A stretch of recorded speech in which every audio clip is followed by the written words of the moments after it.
합의의 배경하고 이제 의미 같은 걸 좀 짚어봤는데 통일부에 나가 있는 취재 기자를 통해서 자세한 통일부의 소식을 한번 알아보겠습니다. 네, 지성님 기자. 예.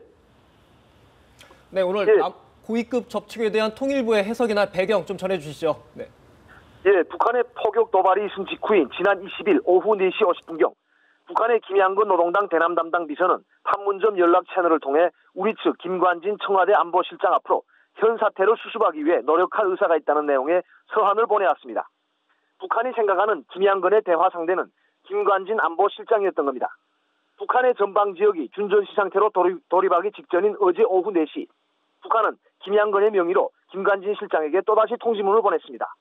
21일이나 22일 김양근과 김관진 실장이 판문점에서 만나자는 내용이었습니다.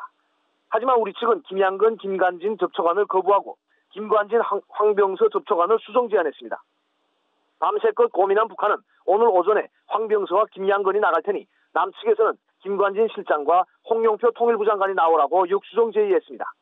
앞서 북한은 어제 오전 10시 40분경 홍영표 장관이 김양근 앞으로 보낸 통지문을 거부한 바 있습니다. 이른바 격이 안 맞는다는 이유로 거부했다는 분석입니다. 그랬던 북한이 결국 우리 측에 김관진, 황병서 접촉안을 수용하는 대신 김양근을 내보내기 위해 대화 상대로 통일부 장관을 언급하게 된 겁니다. 김관진 실장과 황병서는 작년 10월 인천에서 만난 뒤 10개월여 만에 다시 만나게 됐습니다. 당시 황병서와 최룡해 당비서, 김양근 등 3인방이 인천 아시안 게임 폐막식을 계기로 인천을 찾았고 당시 청와대 비서관이었던 홍영표 장관도 김양근과 인사를 나눈 바 있습니다. 네, 그러면 박근혜 정부 들어서 고위급 회담이나 접촉 몇 번 있었습니까? 오늘 열리는 접촉이 몇 번째죠? 예, 오늘 남북 고위 당국자 접촉이 이뤄지면 현 정부 들어 세 번째 고위급 만남이 됩니다. 작년 2월 박근혜 정부 들어 처음 성사된 제1차 남북 고위급 접촉에서는 우리 측에서 김규현 청와대 국가안보실 1차장이, 북측에서는 원동현 당시 노동당 통일전선부 부부장이 각각 수석대표를 맡았습니다.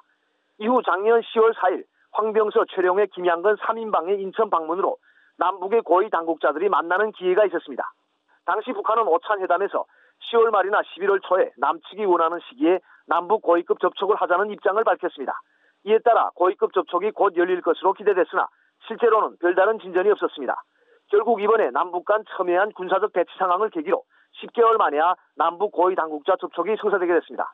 지금까지 통일부에서 전해드렸습니다.